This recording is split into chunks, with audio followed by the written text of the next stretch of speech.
ब्रह्मानन्दं परमसुखदं केवलं ज्ञानमूर्तिं द्वन्द्वातीतं गगनसदृशं तत्त्वमस्यादिलक्ष्यम् एकं नित्यं विमलमचलं सर्वधि साक्षिभूतं भावातीतं त्रिगुणरहितं सद्गुरुं तं नमामि।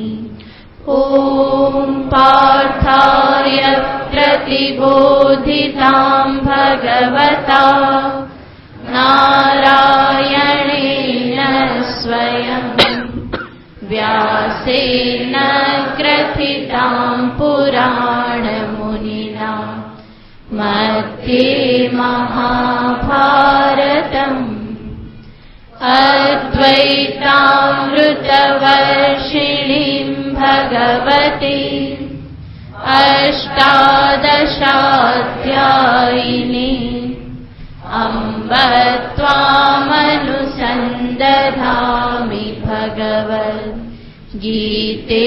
भवद्वेषिणि यं ब्रह्मा वरुणेन्द्ररुद्रमरुतः स्तुन्वन्ति दिव्यैस्तवैः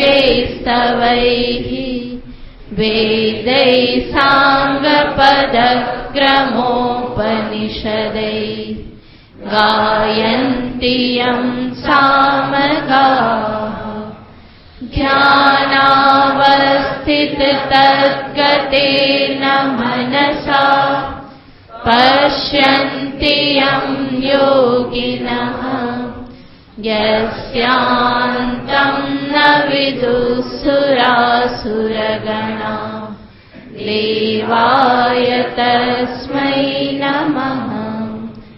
यस्यान्तं न विदुःसुरासुरगणा देवाय तस्मै नमः।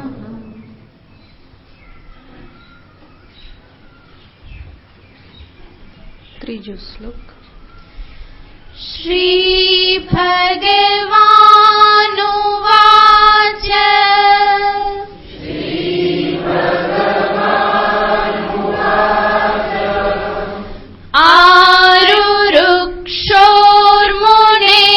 आरुरुक्षोर्मुनेर्योगम्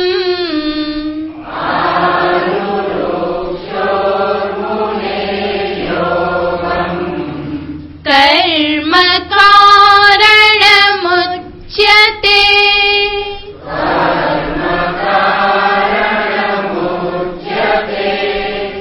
योगारूढस्य तस्यैव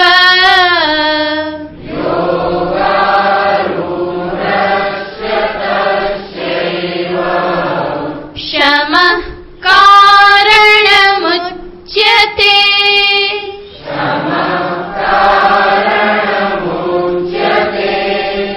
यदा हीनेन्द्रियार्थेषु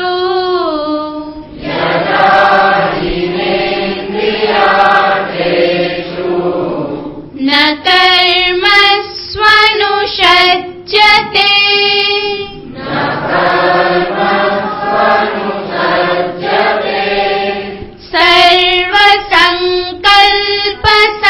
सर्वसङ्कल्पसन्न्यासी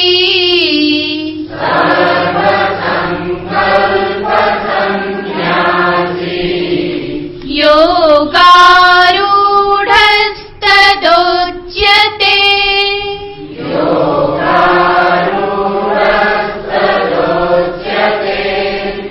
उत्तरेदात्मनात्मानम्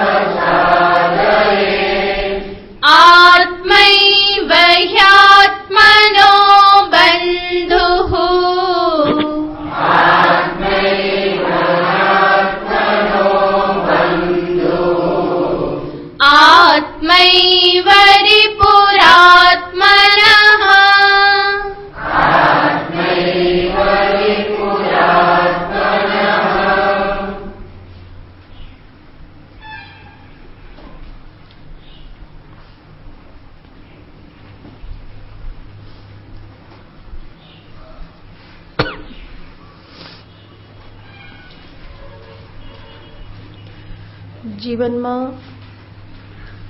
કોઈ પણ ક્ષેત્રમાં સફળતા પ્રાપ્ત કરવા માટે આ બે વસ્તુ મહત્વની છે, જેને ભગવાન અહીંયા દર્શાવી રહેલા છે. સર્વપ્રથમ છે પોતાની જાતમાં વિશ્વાસ, અને બીજી બાબત છે પુરુષાર્થમાં કચાશનો અભાવ. હું જે લક્ષ્યને સિદ્ધ કરવા માંગુ છું એને હું પ્રાપ્ત કરીને રહીશ, એ પ્રાપ્ત કરવાની શક્તિ મારામાં છે. આ પ્રમાણેની સમજદારી, પોતાના સંદર્ભનો આ પ્રમાણેનો ખ્યાલ, અને કહેવામાં આવે આત્મવિશ્વાસ. અને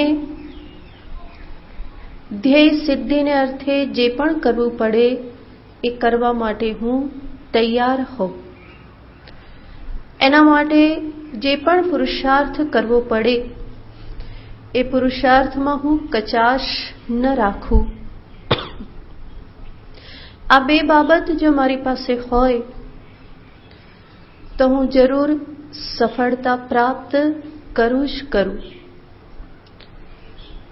પછી એ વ્યાવહારિક ક્ષેત્ર હોય, કોઈ ભૌતિક સિદ્ધિ પ્રાપ્ત કરવાની હોય કે આધ્યાત્મિક સિદ્ધિ પ્રાપ્ત કરવાની હોય, સર્વત્ર આ નિયમ સમાન છે.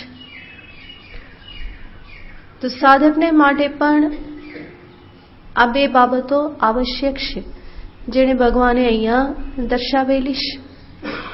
ઉદ્ધરેત આત્મનાત્માનમ નાત્માન અવસાદયેત. તું તારી જાતનો તારા પોતાનાથી જ, પોતાના વડે જ ઉદ્ધાર કર. એનો અર્થ છે હું જીવનને સફળ બનાવીને રહીશ, મારા લક્ષ્યને હું સિદ્ધ કરીને રહીશ, એ પ્રકારનો એક આત્મવિશ્વાસ તું ધારણ કર. નાત્માનમ અવસાદયેત, આત્માનમ ન અવસાદયેત. આ વાક્યના આપણે બે અર્થ જોયેલા હતા. પ્રથમ અર્થનો વિચાર કરેલો. દ્વિતીય અર્થ એનો થાય છે પોતાની જાતને તું ક્યારેય પણ હલકી, અસમર્થ ન માનીશ. તો આપણે જોતા હતા કે દરેક મનુષ્ય પરમાત્માનું જ સંતાન છે, પરમાત્માથી જ આવેલ છે, અને એટલા માટે પરમાત્માની સમગ્ર શક્તિ એની સાથે છે. જેવી રીતે વૃક્ષમાંથી ઉત્પન્ન થયેલું બીજ, વૃક્ષમાં ફળ આવે અને ફળમાં ફરી એક બીજ હોય છે. એ વૃક્ષમાંથી ઉત્પન્ન થયેલા બીજમાં સમગ્ર વૃક્ષની શક્તિ સમાયેલી છે. એટલા માટે જ એ બીજને જ્યારે વાવવામાં આવે, એને યોગ્ય રક્ષણ આપવામાં આવે, યોગ્ય માવજત કરવામાં આવે, તો એ બીજ પણ વૃક્ષનું સ્વરૂપ ધારણ કરે છે. તો બીજમાં સંપૂર્ણ વૃક્ષની શક્તિ નિહિત છે.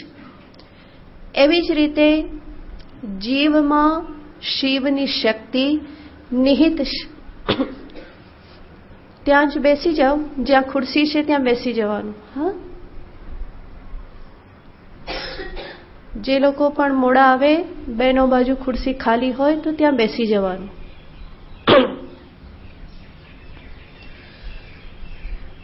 તો બીજમાં જેમ વૃક્ષની શક્તિ નિહિત છે, એવી રીતે જીવમાં શિવની શક્તિ નિહિત છે. માત્ર કાર્ય કરવાનું છે, એને જગાડવાનું. જેમ બીજમાં પણ શક્તિ છે, પણ બીજમાંથી વૃક્ષ ત્યારે જ બને જ્યારે એના માટે જે જરૂરી છે, જે આવશ્યક છે, એ બધું કરવામાં આવે. એને વાવવામાં આવે, પાણી આપવામાં આવે, ખાતર આપવામાં આવે, રક્ષણ કરવામાં આવે, તો એ બીજ વૃક્ષ બની જાય છે. એવી રીતે જીવમાં શિવની શક્તિ નિહિત છે, પરંતુ એ શક્તિને મારે જાગૃત કરવી પડે, એને જગાડવી પડે. અને એ શક્તિ મારામાં જાગૃત થાય એટલા માટે પણ આત્મવિશ્વાસની જરૂર છે. અને જેટલે અંશે શક્તિ જાગૃત થતી જાય એટલે અંશે આત્મવિશ્વાસ ફરી વધે. તો આ પરસ્પર છે. જેટલો હું આત્મવિશ્વાસ ધારણ કરું એટલી મારી નિહિત શક્તિ પ્રગટ થાય, અને જેટલે અંશે શક્તિ પ્રગટ થાય એટલે અંશે આત્મવિશ્વાસ મારો વધતો જાય. તો આ પરસ્પર છે. તો પરમાત્માની શક્તિ આપણામાં રહેલી જ છે. ગઈ વખતે પણ આપણે જોયેલું હતું કે હિન્દુ સંસ્કૃતિમાં દરેક પરમાત્માના જ સંતાન છે. કોઈ પાપના સંતાન નથી. દરેક પવિત્ર એવા પરમાત્માના જ સંતાન છે. અને એટલા માટે દરેકમાં અનંત શક્તિ રહેલી છે. અને એ જ પરમાત્માને પામવા માટે જ્યારે હું પ્રવૃત્ત થયો હોઉં તો જરૂર પરમાત્માની સહાય મને પ્રાપ્ત થઈ જ રહે. ભગવાન અહીંયા એ જ દર્શાવે છે, ન આત્માનમ અવસાદયેત, તારી જાતને તું ક્યારેય પણ અસમર્થ ન માન, અશક્ત ન માન. એટલા માટે જે શક્તિના આધારે સામાન્ય પુરુષો મહાપુરુષ થઈ ગયા એ જ શક્તિ મારામાં પણ રહેલી છે. હું જો પ્રયત્ન કરું તો હું પણ મહાપુરુષ થઈ શકું. હું પણ જીવનમાં અનેક સફળતાઓ પ્રાપ્ત કરી શકું.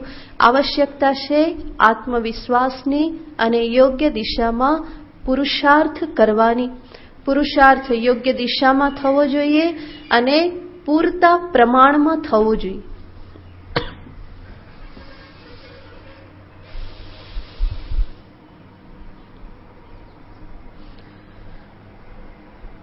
પુરુષાર્થ કરવું પણ દિશા જો યોગ્ય ન હોય તો એ પુરુષાર્થ મને સફળતા અપાવતો નથી.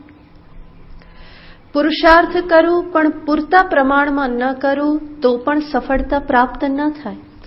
તો યોગ્ય દિશામાં પૂરતા પ્રમાણમાં કરેલો પુરુષાર્થ મને સિદ્ધિ અપાવે છે. અહીંયા પણ આપણે વિચાર કરીએ તો સાધકના માટે પોતાના ધ્યેયને સિદ્ધ કરવા માટેની શક્તિ, આત્મવિશ્વાસ, બળ, આ બધું પ્રાપ્ત થવાનું એક બીજું પણ પરિબળ છે, અને એ છે એની પ્રામાણિકતા, નીતિ, એની જે સરળતા, એનું બળ. સાધક જેટલો પ્રામાણિક, જેટલો ઈમાનદાર, જેટલો સરળ, એટલું જ એનું આત્મબળ વધારે પ્રબળ થાય છે.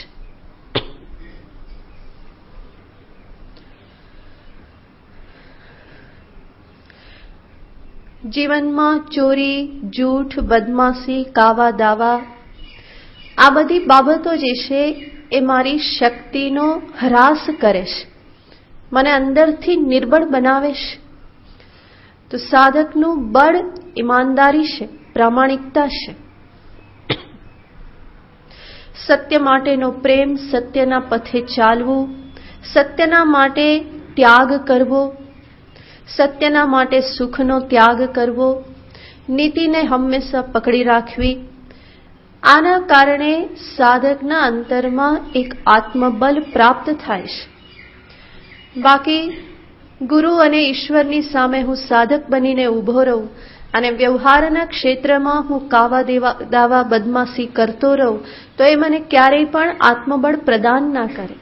એટલું જ નહીં, એ મને આ માર્ગે આગળ વધવા માટે પ્રેરણા પણ આપનારું ના બને, બલકી મારામાં એક પ્રકારની હંમેશા ગ્લાનિ ઉત્પન્ન કરે.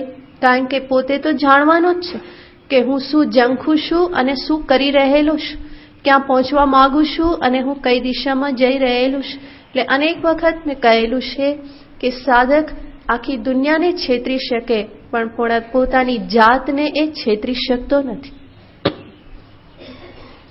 આખી દુનિયાની સામે એ મોહરા પહેરી શકે,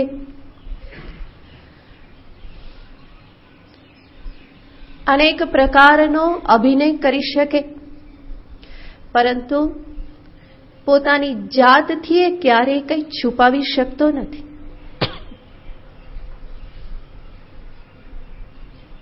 એટલા માટે સાધક હંમેશા એ માટે પ્રયત્નશીલ રહેશે કે પોતે પોતાની દ્રષ્ટિમાં નીચો ના ઉતરી જાય. પોતે જ પોતાની દ્રષ્ટિમાં નીચો ના ઉતરી જાય,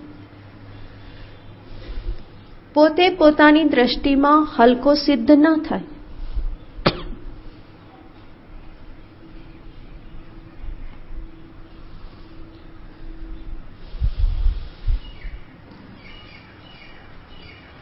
તો પોતાની જ દ્રષ્ટિમાં મારે પોતાની જાતને યોગ્ય સિદ્ધ કરવાની છે. મારું સાધકત્વ મારે મારી દ્રષ્ટિએ જ સિદ્ધ કરવાનું છે. બીજાની સામે હું સાધક બનીને ઊભો રહી શકું, હું સાધકત્વનું નાટક કરી શકું, પરંતુ પોતાની જાત સામે હું એવું નાટક કરી શકું નહીં. તો મહાપુરુષો કહેશે, આચાર્યો કહેશે, સર્વનો આ જ મત છે કે તું તારી દ્રષ્ટિમાં શ્રેષ્ઠ બનીને ઊભો રહે. બીજા કોઈ તને શ્રેષ્ઠ કહે કે ના કહે એ એટલું મહત્વનું નથી, પરંતુ તું તારી દ્રષ્ટિથી, તારા ખ્યાલથી તું શ્રેષ્ઠ બનીને ઊભો રહે. અને જ્યારે મારી દ્રષ્ટિમાં હું પોતે શ્રેષ્ઠ હોઈશ, ઉત્કૃષ્ટ હોઈશ, તો એ જ બાબત મારામાં આત્મવિશ્વાસનો સંચાર કરશે.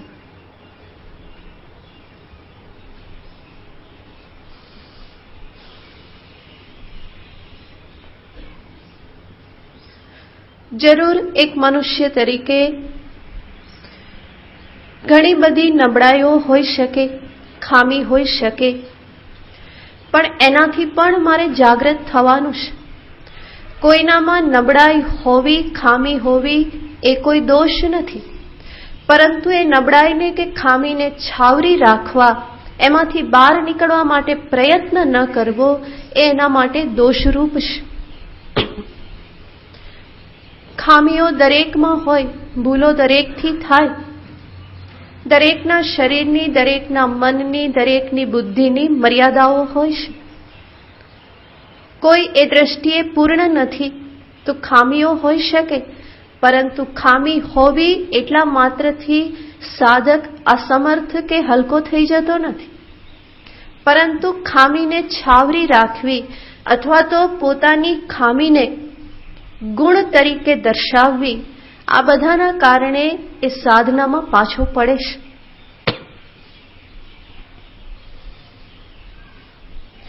તો મને મારી નબળાઈઓનું ભાન હોય અને સાથે સાથે એમાંથી બહાર નીકળવા માટે હું પ્રયત્નશીલ હોઉં.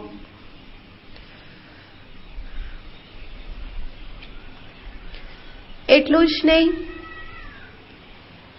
જ્યારે મને મારી નબળાઈઓનું ભાન હશે, એમાંથી બહાર નીકળવા માટે હું પ્રયત્નશીલ હોઈશ, તો આ બાબત પણ મારામાં આત્મવિશ્વાસ જગાડે છે કે મને ખ્યાલ છે કે મારામાં શું શું ખામી છે અને હું બહાર નીકળવા માટે પ્રયત્ન કરી રહેલો છું. એક દિવસ હું જરૂર બહાર નીકળીશ. તો આ બાબત પણ મારામાં આત્મવિશ્વાસ જગાડે છે. એટલું જ નહીં, સાથે સાથે સાધક જેવી રીતે પોતાની ખામીને ઓળખે, એવી જ રીતે એણે પોતાનામાં રહેલી સુંદરતાને પણ શોધી કાઢવાની હોય.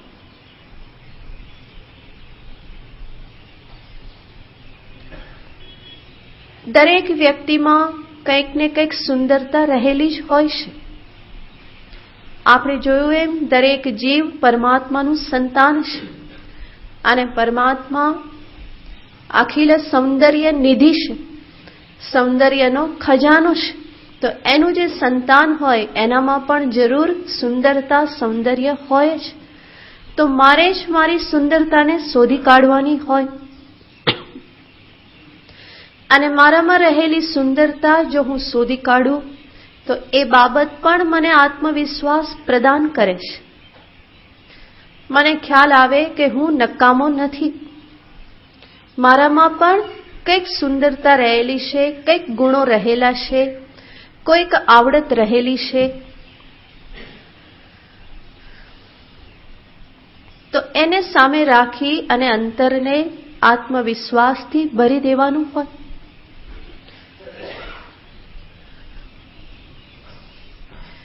બીજા મારી સુંદરતા મને દર્શાવે કે ન દર્શાવે, પરંતુ મને એનું ભાન હોય તો એ પણ મારા માટે ઉપયોગી છે. જરૂર ત્યાં ખ્યાલ રાખવાનો છે કે ખોટી રીતે મારા ગુણોને જોઈ અને હું અહંકારી ના બની જાઉં, પરંતુ બહુ તટસ્થ વાસ્તવિક દર્શન કરવાનું હોય કે મારામાં શું માઇનસ છે અને શું પ્લસ છે.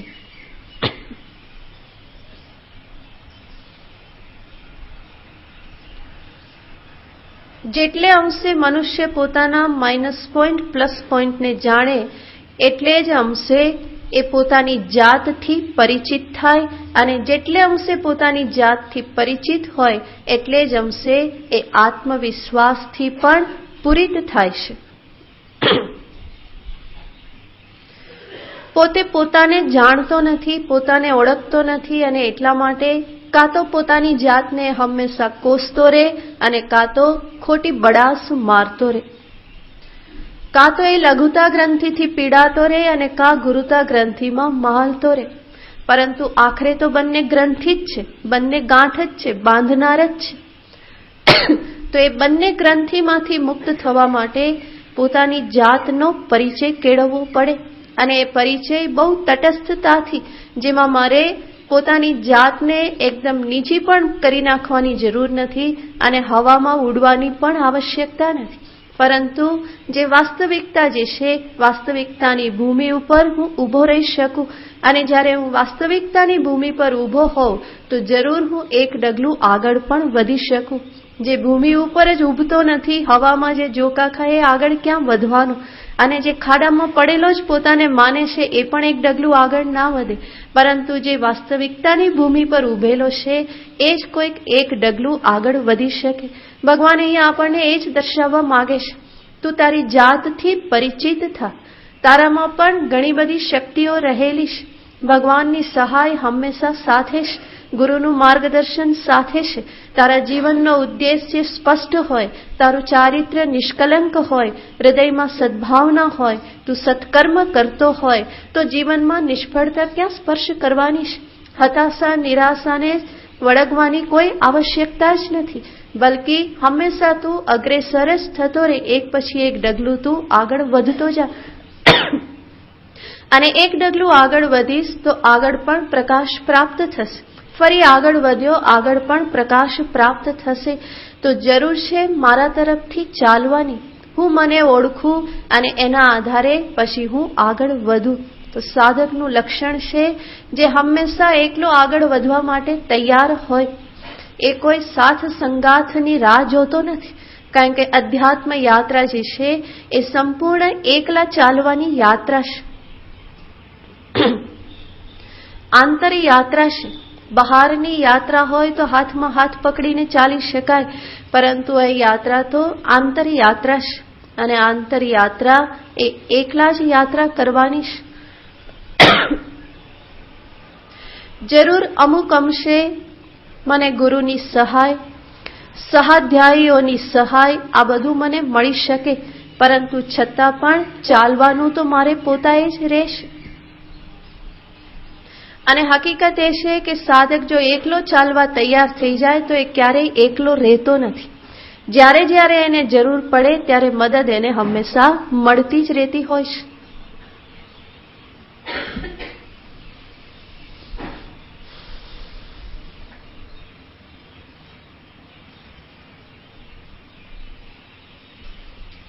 આપણા વેદનું વાક્ય છે, ચરૈ વેતી ચરૈ વેતી, ચાલતા રહો ચાલતા રહો, ચર ચાલો. ચરન્વય મધુ વિંદતી, જે ચાલતો રહેશે એને ક્યારેક મધ મળે છે. તો પોતાના તરફથી પુરુષાર્થ થાય તો બાકીની બધી સહાય મળી રહેવાની છે. એને જ આપણે અહીંયા કહ્યું આત્મકૃપા. આત્મકૃપા હશે તો બાકીની 3 કૃપા તો હંમેશા સહાય કરવા માટે તૈયાર જ છે. ચરન્વય મધુ વિંદતી, જે ચાલતો રહે એને જ ક્યારેક મધુની પ્રાપ્તિ થાય. જે ચાલે જ નહીં, જંગલમાં જઈને ઝાડ નીચે બેસી ગયો તો મધમાખીઓ કઈ પોતાનું મધ લાવીને એના ચરણે ધરવાની નથી, એને ચાલવું પડે, શોધવું પડે તો એને મધની પ્રાપ્તિ થાય. ચરન્વય મધુ વિંદતી, તો હંમેશા મધુ પ્રાપ્ત કરવું હોય આત્મજ્ઞાનરૂપી મધુ પ્રાપ્ત કરવું હોય, મોક્ષરૂપી મધ પ્રાપ્ત કરવું હોય તો સાધકે હંમેશા ચાલવાની તૈયારી રાખવી પડે. કોઈ સાથે છે તો બહુ સરસ છે, નથી તો હું એકલો જવા પણ તૈયાર છું. તારો સાદ સાંભળી કોઈ ના આવે તો એકલો જાને રે, તું એકલો ચાલવા માટે તૈયાર હે, આગળ વધ, ફરી આગળ જતા કોઈનો સાથ મળી રહેશે. પણ મનુષ્યની માનસિકતા હંમેશા એવી છે, કોઈ સાથે હોય તો જ એને સરખું ચાલવું ફાવે. એકલા તો એ પડી જવાય એવું જ એને લાગે કે એકલો હું જાઉં નહીં, એકલો હું પડી જાઉં. એટલે હું કહું ને, શિબિરમાં આવવાનું હોય તો પણ 4 ને પૂછે, તમે આવવાના, તમે આવવાના છો? તો હું જાઉં, નહીં તો હું ના જાઉં. કોઈને પૂછીએ કેમ નહીં આવવાના, કે સંગાથ નથી. અને બીજા 100-150 લોકો છે તો એ કહે છે કે સંગાથ નથી, કે એકલો કેમ આવું. કાં તો કે પતિ નહીં આવે તો પત્ની ના આવે, પત્ની ના આવે તો પતિ ના આવે. આ મિત્ર નથી આવતો એટલે હું ન આવું, પેલા નથી આવતા એટલે મારાથી ના આવાય. તો ત્યાં પણ આપણને કોણ જોઈએ છે? સંગાથ જોઈએ છે, કોઈ સાથી હોવો જોઈએ, હાથ પકડનારો. એકલા જવામાં તો એમ થાય કે જાણે શું આકાશ તૂટી પડવાનું હોય. હકીકતમાં એવું કંઈ થતું નથી. અધ્યાત્મ યાત્રા એકલા ચાલવાની યાત્રા છે, આંતર યાત્રા છે. ક્યાં સુધી કોઈ સાથ આપી શકે? ગુરુ, આચાર્ય, સહાધ્યાયી કે પરિવારના સભ્યો અમુક હદ સુધી સાથ આપી શકે. અંતે તો એકલા જ ચાલવાનું રહેશે. અને એકલા ચાલવામાં ભય જે છે એ ભ્રાંતિ માત્ર છે. એક વખત ચાલવાનું શરૂ કરો, કોઈ તકલીફ પડતી નથી. ખાસ કરીને બહેનોને આદત હોય, એકલી ક્યાંય નીકળે જ નહીં. કહે કે કેમ નહીં, તો કે એકલી તો હું ક્યાંય ગઈ જ નથી. જાણે એને બહુ મોટો ગુણ ગણે, હે ને, કે આટલા વર્ષોમાં એકલી ક્યાંય નીકળી જ નથી. સરસ, બહુ સરસ, ના નીકળ્યા હો તો પણ હવે શરૂઆત કરો. એકલા જવામાં પણ આપણને કોઈ બીક ના લાગવી જોઈએ. એકલા પણ આપણે ઊભા રહેતા શીખવા જોઈએ. નહીં તો કાલ ઉઠીને જે સહારો આપણે લઈને ઊભા છીએ, સહારો જો નહીં હોય તો શું કરશો? એના માટે પણ તૈયારી તો કરવી પડે. આ બધા તો ખભા છે, બધા ટેકા છે. એ ટેકા થોડા સમય માટે હોય, પછી તો ટેકાઓ બધા એક પછી એક હટી જવાના છે. અને ભગવાન ટેકા આપણા જીવનમાં એટલા માટે આપે છે કે હું ઊભો રહેતા શીખી લઉં. કાલે ઉઠીને ટેકા ન હોય તો પણ હું પડી ન જઉં, બલકે એકાંતમાં પણ એકલા પણ હું મસ્તીથી આગળ વધી શકું, જીવન જીવી શકું. તો હંમેશા ટેકો ક્યારેય મળતો નથી, બલકે જીવન જગત તો અનિત્ય છે, ક્ષણભંગુર છે, એના કોઈ ઠેકાણા નથી. જે પણ ટેકાઓ લઈને હું જીવું છું એના કોઈ ઠેકાણા નથી. એટલા માટે કહેવામાં આવે છે કે જીવની યાત્રામાં માત્ર ધર્મ જ એને સાથ આપે છે. ધર્માનુગો ગચ્છતિ જીવ એકઃ. જીવ જ્યારે જાય છે ત્યારે એની સાથે કોણ રહેશે? એનો ધર્મ. એણે જે ધર્મ કરેલ છે, પુણ્ય કર્મ કરેલ છે, એ એની સાથે હંમેશા રહેશે.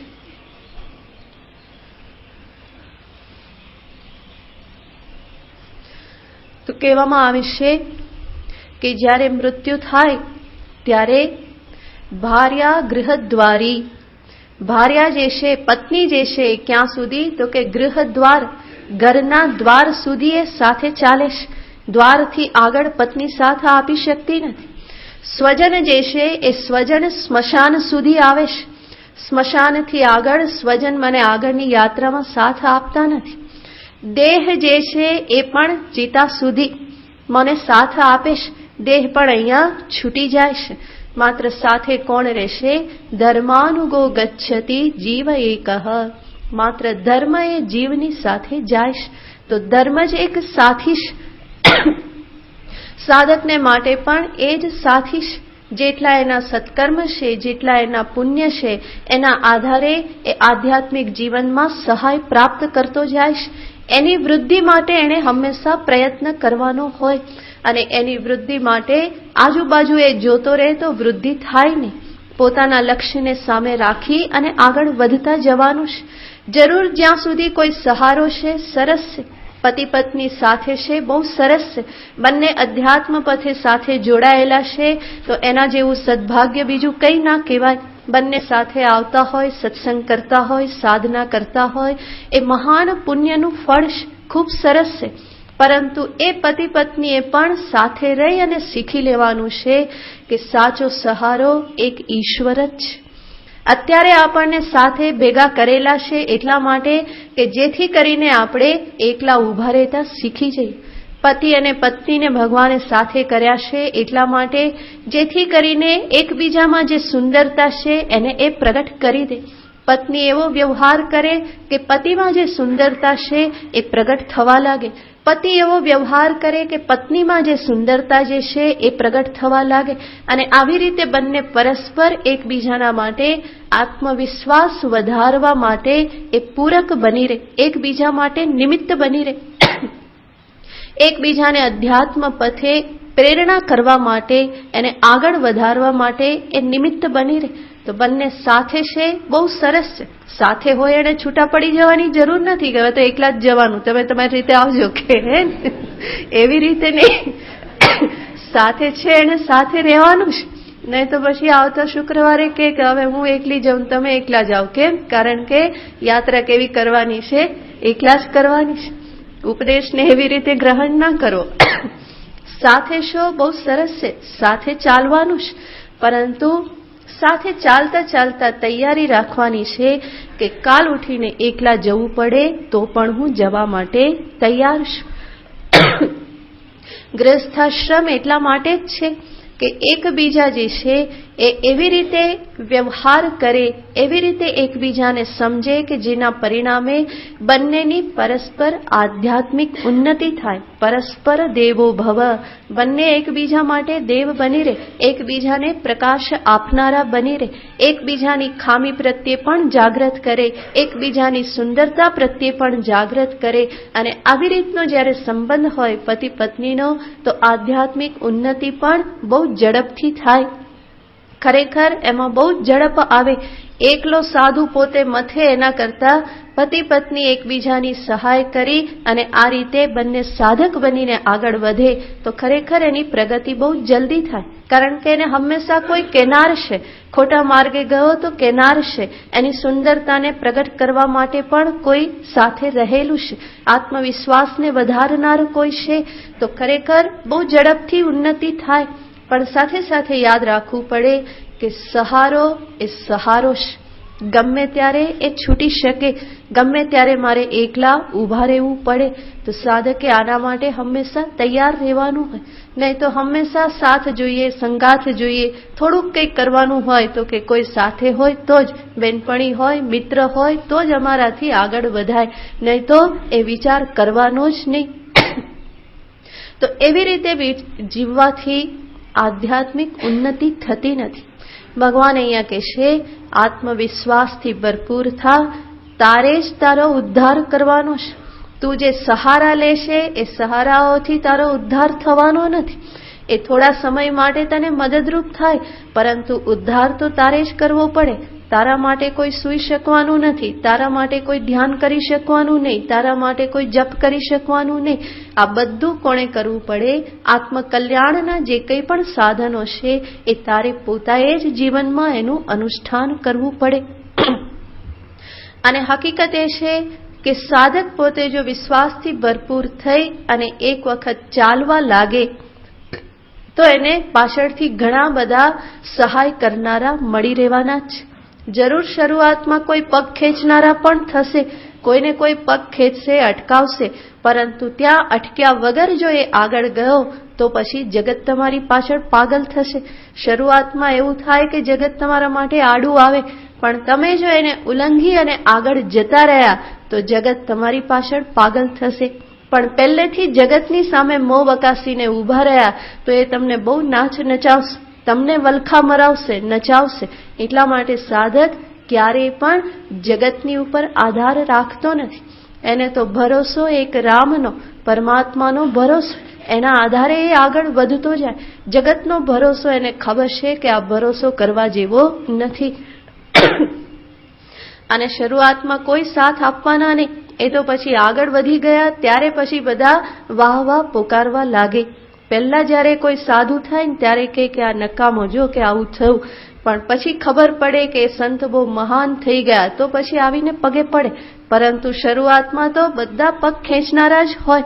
સત્સંગમાં આવે એના માટે પણ બધા પગ ખેંચવાના જ હોય. પછી ધીમે ધીમે લાગે કે હા, એમના જીવનમાં ઘણું પરિવર્તન આવ્યું છે, ત્યારે ફરી પાછા એ સીધા થાય અને ક્યારેક આવીને પૂછે ખરા કે તમે શું કર્યું, આટલા બધા બદલાઈ ગયા. ત્યારે એ સાંભળવા માટે તૈયાર થાય. પણ પહેલા તો શું કરે કે આ નકામા, કે હવે કોઈ સાધુના રવાડે ચડી ગયા, આશ્રમમાં જતા થઈ ગયા, આ ઉંમરે હવે ગયા, કે એવી દયા ખાય તમારી, તમને અનુભવ હશે જ. એને થાય કે બિચારો ગયો, કે બધા મોજ મજામાંથી ગયો, હવે તો આના જીવનમાં કઈ રહેશે નહીં, કોઈ રસ નહીં રહે. તો એવી રીતે વચ્ચે આવનારા ઘણા બધા હશે, પરંતુ એ બધાને ઉલ્લંઘી અને જે આગળ છલાંગ લગાવે તો એની પાછળ ચાલનારા પણ પછી ઘણા બધા હશે. તો એક વખત તો છલાંગ લગાવવી પડે, હિંમત કરી અને ટકી રહેવું પડે. જીવનમાં આવતી વિઘ્ન બાધાઓની સામે એક અડગ ચટ્ટાનની જેમ સાધકે ઊભા રહેવું પડે. જેમ સમુદ્રમાં થપાટ લાગતી હોય અને ત્યાં ચટ્ટાન જે છે એ કેવી અડગતાથી, સ્થિરતાથી ઊભી હોય, ગમે એવા મોજા અથડાય તો પણ એ હંમેશા સ્થિર. એવી રીતે સાધકે આ જીવનરૂપી સમુદ્રમાં ગમે એટલા મોજાઓ અથડાય તો પણ એક અડગ ચટ્ટાનની જેમ હંમેશા એણે સ્થિર રહેવું પડે. એને જ ભગવાન અહીંયા કહે છે કે તું જ તારો ઉદ્ધાર કર, તું એવો સ્થિર રે, અડગ રે, વારંવાર તું ડગી ના જા. તારી જાતને તું એવી ના બનાવી દે કે જે વારંવાર ડળી પડે, વારંવાર પેલો કે આમ તો આમ, પેલો કે આમ તો આમ, ગંગા ગયે ગંગાદાસ, જમના ગયે જમનાદાસ, એવી રીતે કરતા રહેવાની જરૂર. તને તારું ધ્યેય સ્પષ્ટ હોય, તને તારી સાધન પદ્ધતિ સ્પષ્ટ હોય તો એના માટે તું આગળ જતો જા. તો અધ્યાત્મ પથ આત્મવિશ્વાસ અને ઉત્સાહથી ભરપૂર એવા સાધકને માટે પછી કઠિન રહેતો નથી. એ ન હોય તો અધ્યાત્મ પથ બહુ જ કઠિન છે. પણ આ બે વસ્તુ જેનામાં હોય એના માટે પછી એ પથ ક્યારેય કઠિન રહેતો નથી. ચાલવાનું શરૂ કરો, અંત જરૂર આવશે, પણ ચાલતા પહેલા જ પેલો વિચારે કે ક્યારે પહોંચીશું, તો એ ક્યારેય પણ પહોંચવાનું નથી.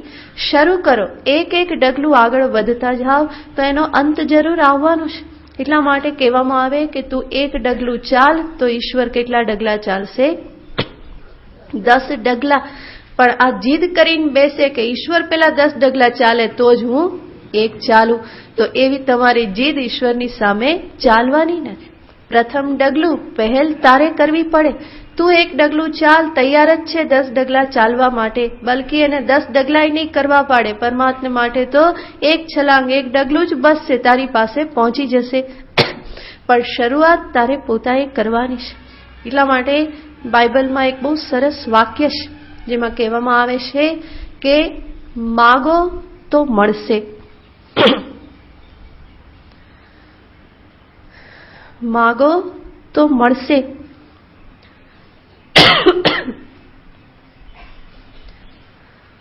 ખખડાઓ, દરવાજા ખુલશે. હું માગું ઈશ્વરની પાસે, મારે પ્રાર્થના કરવી પડે, મારા તરફથી પહેલ થવી જોઈએ, અને તો જરૂર મને મળે. ખખડાઓ તો ખુલશે, દરવાજો ખખડાઓ, જરૂર પરમાત્માના દ્વાર ખુલશે. તો પેલો કે હું તો ખખડાવું નહીં, પરમાત્મા છે, અંતર્યામી છે, એને તો જાતે ખબર પડી જવી જોઈએ કે હું આવ્યો છું. હવે ખખડાવવામાં શું તકલીફ છે? જરા ખખડાવી દે ને, એમાં ક્યાં તને કઈ તકલીફ પડવાની છે? કઈ ઓછું તો થઈ જવાનું નથી. તો મારે પહેલ કરવી પડે. હું દરવાજો ખખડાવું તો પરમાત્માના દ્વાર જરૂર ખુલવાના છે, પણ ખખડાવવું તો પડે. આ બધી જ બાબતોને અહીંયા ભગવાન કહેશે કે તું તારા તરફથી પ્રયત્ન કર. તું પોતે ક્યારેય ઢીલો ના પડ, શિથિલ ના પડ. જરૂર વિઘ્ન બાધાઓ જીવનમાં આવે. બાહ્ય પ્રતિબંધો જ્યારે દૂર થશે ત્યારે આંતરિક યુદ્ધ ફરી પાછું શરૂ થાય છે. બહાર બધું બરાબર થયું તો પછી મારે મારા જ શરીર, મારી જ ઇન્દ્રિયો, મારું જ મન, આ બધાની સામે પણ યુદ્ધે ચડવું પડે છે.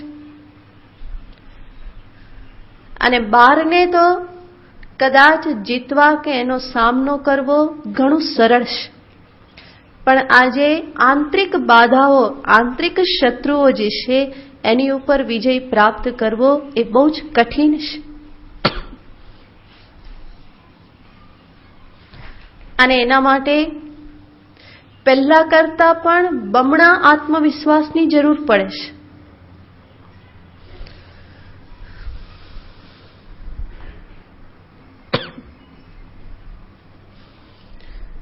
આપણે જાણીએ છીએ શરીરની પોતાની મર્યાદાઓ છે, ઇન્દ્રિયોની બહિર્મુખતા છે, મનની ચંચળતા છે, જગતમાં અનેક પ્રકારના પ્રલોભનો છે, વૈરાગ્ય એટલો બધો દ્રઢ નથી, વિષય પ્રત્યે આકર્ષણ થઈ જાય છે, વ્યવહારમાં બહુ રસ આવે છે. આ બધું જ છે, છતાં પણ એમાંથી બહાર નીકળવું તો રહ્યું છે. એ બધા જ વિઘ્ન બાધા જે આંતરિક જે છે એમાંથી બહાર નીકળવા માટે, એની સામે લડવા માટે અનેક ગણા આત્મવિશ્વાસની જરૂર પડે છે. અને હકીકત છે કે ત્યાં પણ જો સાધક વિશ્વાસથી આગળ વધે તો એ બધાને પણ એ જીતી શકે છે, એના ઉપર પણ એ જરૂર વિજય પ્રાપ્ત કરી શકે છે. જરૂર પોતાએ આંતરનિરીક્ષણ કરવું પડે. જ્યાં આવશ્યક હોય ત્યાં મહાપુરુષોનો, ગુરુનો, આચાર્યનો સહારો લેવો પડે. એમની પાસે જઈને પૂછવું પડે કે આ નબળાઈ છે, આ પ્રમાણેની ખામી છે, હું શું કરું, મારા પ્રયત્નો કામ લાગતા નથી, આપ મને કંઈક ઉપાય બતાવો. તો એવી રીતે ગુરુનો, આચાર્યનો સહારો લઈ, એનો માર્ગદર્શન લઈ, એ જે ઉપાય બતાવે એને ફરી જીવનમાં અમલ કરી અને આ બધા ઉપર હું વિજય પ્રાપ્ત કરી શકું.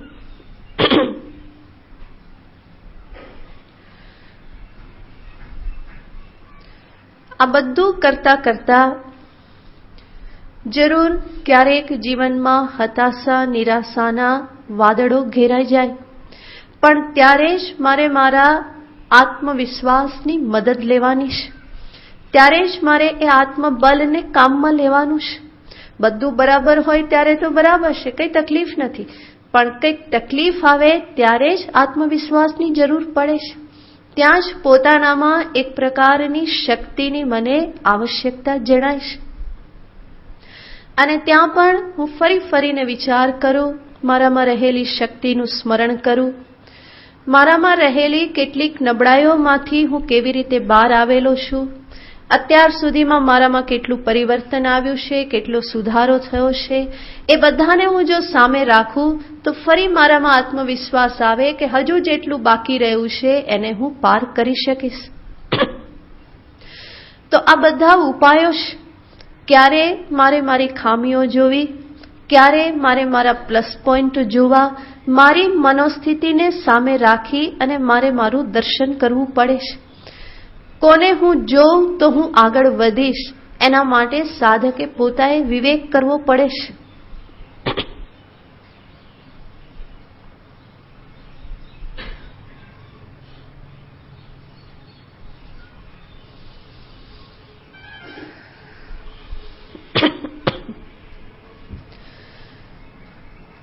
અને કદાચ પોતે વિવેક ન કરી શકે તો ત્યાં ફરી ગુરુની સહાય લેવાની હોય, એનું માર્ગદર્શન હું પ્રાપ્ત કરું, સહાધ્યાયીઓની સહાય લઉં, મહાપુરુષોના જીવન ચરિત્રનું પઠન કરું, જેથી કરીને એ કેવી રીતે આગળ વધ્યા, એમણે કેવો વિશ્વાસ ધારણ કર્યો, કેવા આત્મબલ સાથે એમણે વિઘ્નોને પાર કર્યા, આ બધું હું જાણું તો મને પણ એમાંથી એક પ્રેરણા પ્રાપ્ત થાય. એટલે સાધકના જીવનમાં જીવન ચરિત્રોનું પઠન એ બહુ જ અગત્યનું સ્થાન ધરાવે છે. બને એટલા વધારે મહાપુરુષોના, સંતોના જીવન ચરિત્રનું પઠન કરવું જોઈએ. એમાંથી ખૂબ જ પ્રેરણા પ્રાપ્ત થતી હોય છે.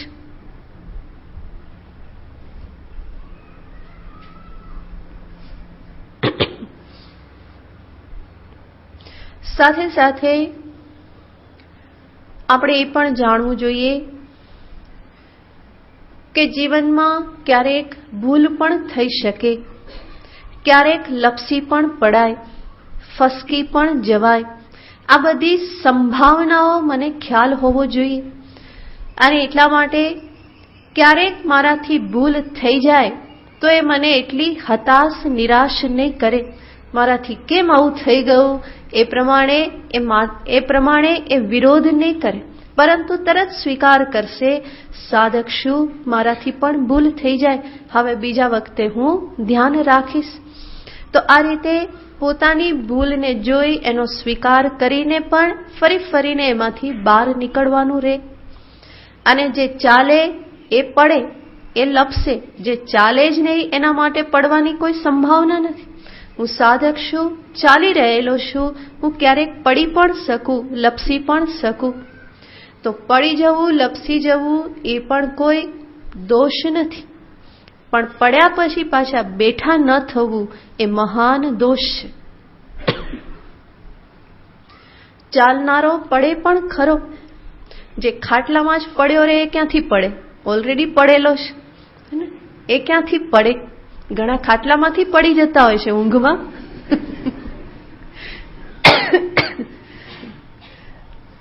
પણ અહીંયા મુખ્ય વાત છે, જે યાત્રા કરે, જે પોતાના પગ પર ચાલે છે, એના માટે પડવાની પણ ક્યારેક સંભાવના રહે. ક્યારેક લપસી પડાય, ક્યારેક પગમાં મોચ આવી જાય, ક્યારેક ફસકી પડાય, ક્યારેક કેળાની છાલ પણ આવી જાય. આવું કંઈ થયા કરે. પણ પડ્યા પછી ફરી પાછા બેઠા થવાની તૈયારી હોવી જોઈએ. બેઠા થઈ અને ફરી ચાલવાની તૈયારી હોય. તો ભગવાન મને અહીંયા એ જ શીખવે છે, બતાવે છે કે હરિનો માર્ગ છે સુરાનો, નહીં કાયરનું કામ જો ને. તો અહીંયા કોઈ કાયરનું કામ નથી. અને અહીંયા સુરવીરતા એ જ છે કે પોતાની જ નબળાઈઓ સામે આવે અને છતાં પણ વીરતાપૂર્વક એનો સામનો કરતા રહેવું, એમાંથી બહાર નીકળવા માટે પ્રયત્નશીલ રહેવું. આ જ અહીંયા સાચી સુરવીરતા છે. અહીંયા સુરવીરતા બીજી કોઈ સુરવીરતા બતાવવાની નથી, અહીંયા કોઈ મસલ્સ બતાવવાના નથી, પરંતુ અહીંયા સુરવીરતા છે પોતાની જાત સામે અડગ ઊભા રહેવા માટેનું એક સામર્થ્ય. અને એને ભગવાન કહેશે, ન આત્માનમ અવસાદયેત, તારી જાતને તું ક્યારેય હલકી ન માનીશ, નીચી ન માનીશ.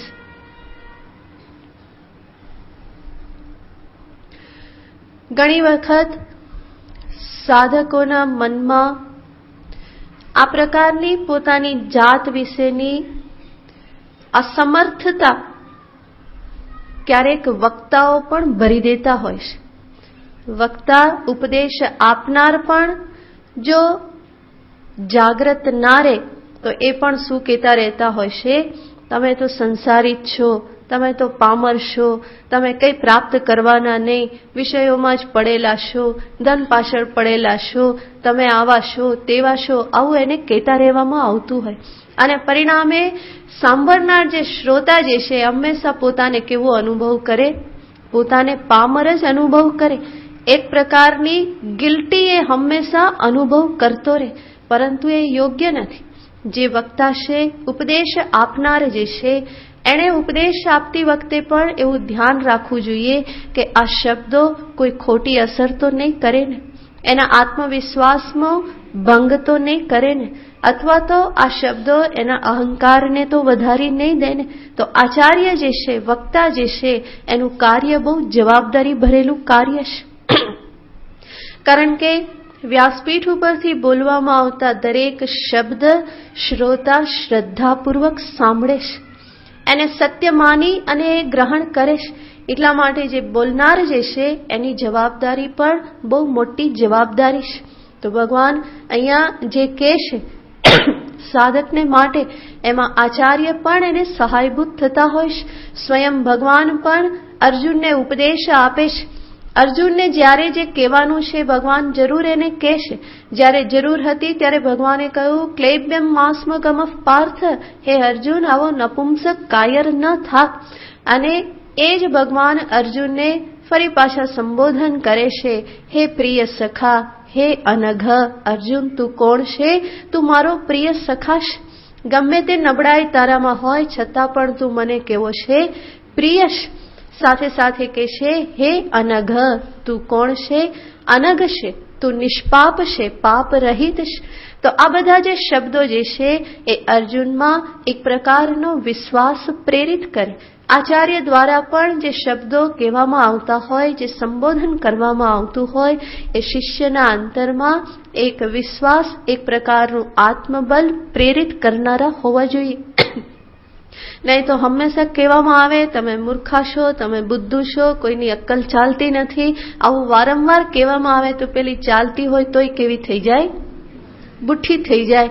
એને થાય કે હવે આમે ચાલવાની નહીં ને. તો એવી રીતનો જે અભિગમ કે એવી રીતનો જે એપ્રોચ જે છે એ યોગ્ય નથી. પોતાને જ પોતાનો ખ્યાલ હોવો જોઈએ. વક્તા તો પોતે જાગ્રત રહે, પણ સાધકને પણ પોતાનો ખ્યાલ હોવો જોઈએ. પોતાની જાતનું વાસ્તવિક દર્શન, એનો વાસ્તવિક પરિચય એને હોવો જોઈએ. અને ભગવાન આ શબ્દો દ્વારા એ જ કહે છે, ન આત્માનમ અવસાદયેત, તારી જાતને તું હલકી નીચી ના સમજ, બલકી જેવી છે એવું તું એનું દર્શન કર. તો આ બંને વાક્ય જે છે એ ભગવાનના સૂત્રભૂત વાક્ય છે અને જીવનમાં હંમેશા યાદ રાખવા જેવા છે. ઉદ્ધરેદાત્મનાત્માનમ ન આત્માનમ અવસાદયેત. આ બંને વાક્યો બહુ જ પ્રેરણા આપનાર વાક્ય છે.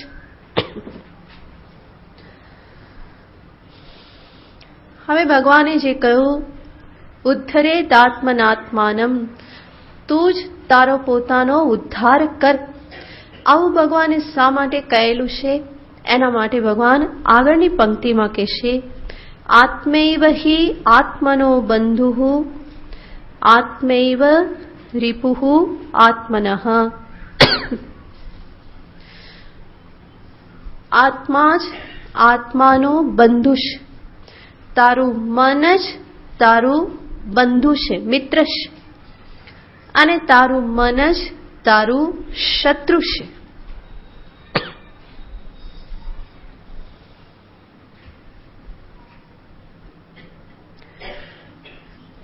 આપણે અનેક વખત જોયેલું છે કે અધ્યાત્મ યાત્રા એ મનના સહારે કરવાની યાત્રા છે. પોતાનું મન અહીંયા સાથી છે.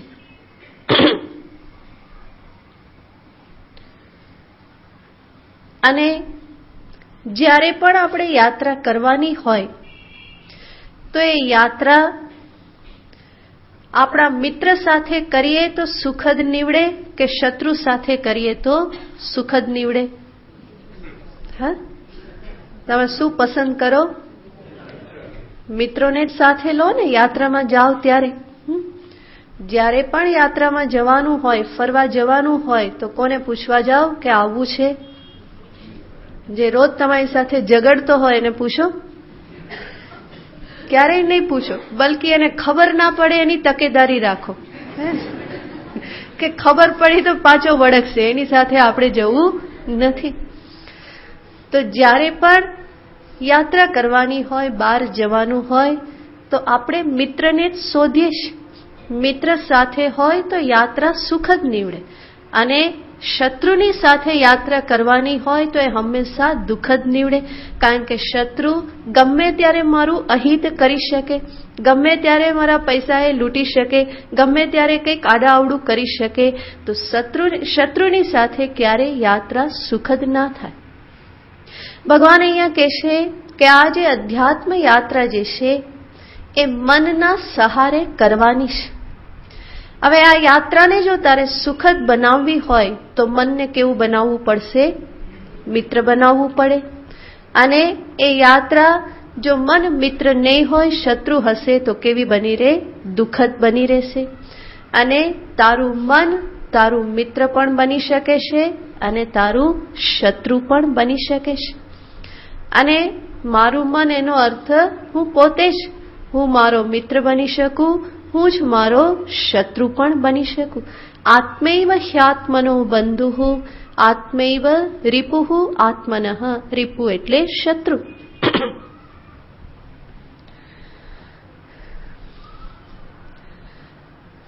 અને વસ્તુતઃ જોઈએ તો બહાર શત્રુ મિત્રની કલ્પના પણ કોણ કરે છે?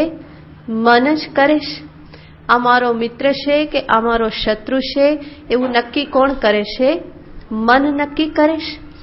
મન જેને મિત્ર માને એ મિત્ર, અને એ જેને શત્રુ માને તે શત્રુ. બલકી સાધક જે છે એની દ્રષ્ટિ આખી જુદી હોય છે. સામાન્ય મનુષ્ય જેને શત્રુ માને છે એને સાધક શું માને છે? મિત્ર માને છે.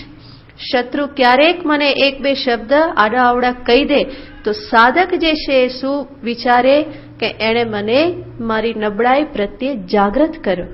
આ હું જાણતો નહોતો અને એણે મને જાગૃત કર્યો કે મારામાં આવું પણ રહેલું છે. એનો બહુ ઉપકાર, ચલો હું એમાંથી બહાર નીકળવા માટે પ્રયત્ન કરીશ.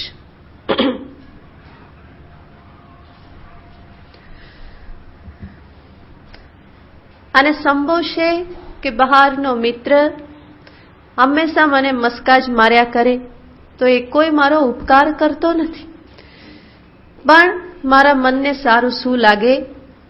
જે વખાણ કરે એ સારો લાગે, અને જે મારી નબળાઈ બતાવે એ મને શત્રુ જેવો લાગે. પણ ખરેખર જો મારામાં સાધકત્વ પ્રગટ થયું હોય તો મને આવું નહીં લાગે. એ સાધકનું મન એવું વિચારી શકશે કે બાહ્ય દ્રષ્ટિએ જે મને શત્રુ લાગે છે એ પણ મારો મિત્ર છે, અને બાહ્ય દ્રષ્ટિએ જે મને મિત્ર લાગે છે એ છુપી રીતે મસ્કા મારીને શત્રુનું કામ જ કરી રહેલો છે. માટે કહેવામાં આવે નિંદક નિયર રાખીએ, નિંદા કરનારને ક્યાં રાખીએ? પાસે રાખીએ, કે જેથી કરીને મારા દોષ એ મને બતાવી શકે, અને દોષ બતાવે તો હું એમાંથી બહાર નીકળવા માટે પ્રયત્નશીલ થઉં. પણ આ જેટલું ગાવું સહેલું છે એટલું જ એ જીવનમાં એને ઉતારવું કઠિન છે. નિંદા કરનારને પાસે રાખવાનું કોણ સાહસ કરે? એ સાહસ જ છે ને, એ કોઈ કાચા પોચાનું તો કામ નથી, બહુ મોટું સાહસ છે. નિંદા કરનાર મારી બાજુમાં રહે અને રોજ કંઈક ને કંઈક કહેતો રહે, કંઈક ને કંઈક કહેતો જ રહે. ક્યાં સુધી સહન કરી શકો?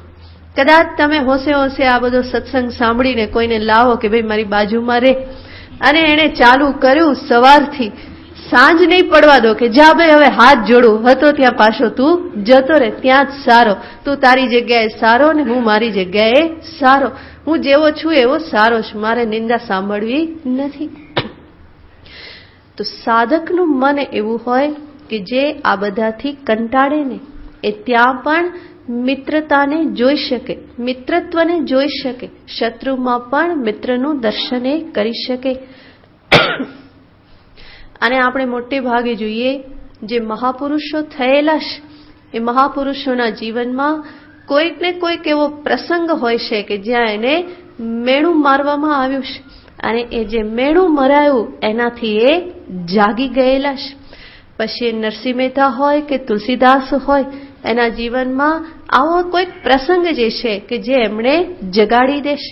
પત્નીનું વાક્ય હોય કે ભાભીનું વાક્ય હોય કે એમણે પ્રશંસા કરી નથી, પરંતુ બરાબર મેણું મારેલું છે, અને એ મેણું મારનારને એ લોકોએ જીવનભર શું સમજેલ છે?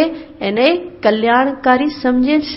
તુલસીદાસજી પોતાની પત્નીને ગુરુના સ્થાને બેસાડી દેશ કે એણે જો મને આવું ન કીધું હોત તો મને રામજી ક્યાં મળ્યા હોત, હું આવો ભક્ત બન્યો ના હોત.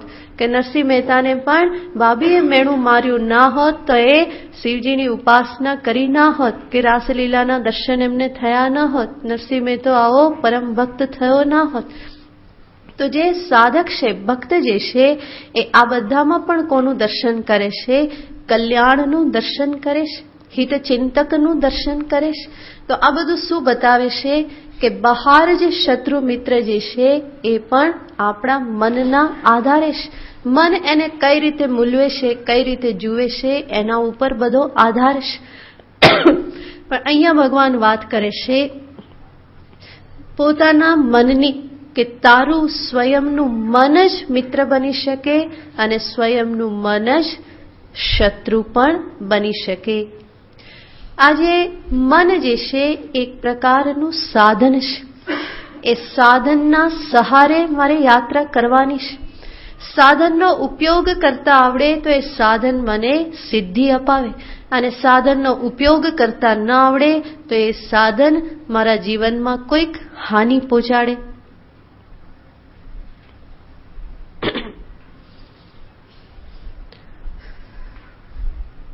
તો આ જ બાબતને ભગવાન આગળના શ્લોકમાં દર્શાવે છે કે કઈ રીતે મન મિત્ર છે અને કઈ રીતે મન શત્રુ છે. આગળનો શ્લોક વાંચીએ. બંધુરાત્માત્મનસ્તસ્ય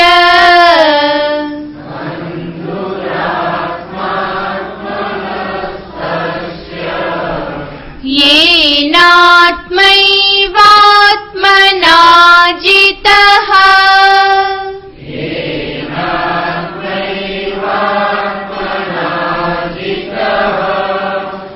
अनात्मनस्तु शत्रुत्वे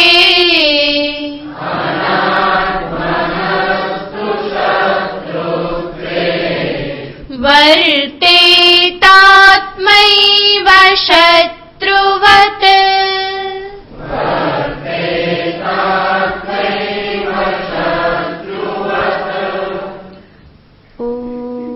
पूर्णमदः पूर्णमिदं पूर्णात् पूर्णमुदच्यते पूर्णस्य पूर्णमादाय पूर्णमेवावशिष्यते.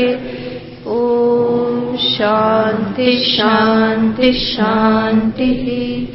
हरिः ॐ. श्रीगुरुभ्यो नमः. हरिः ॐ.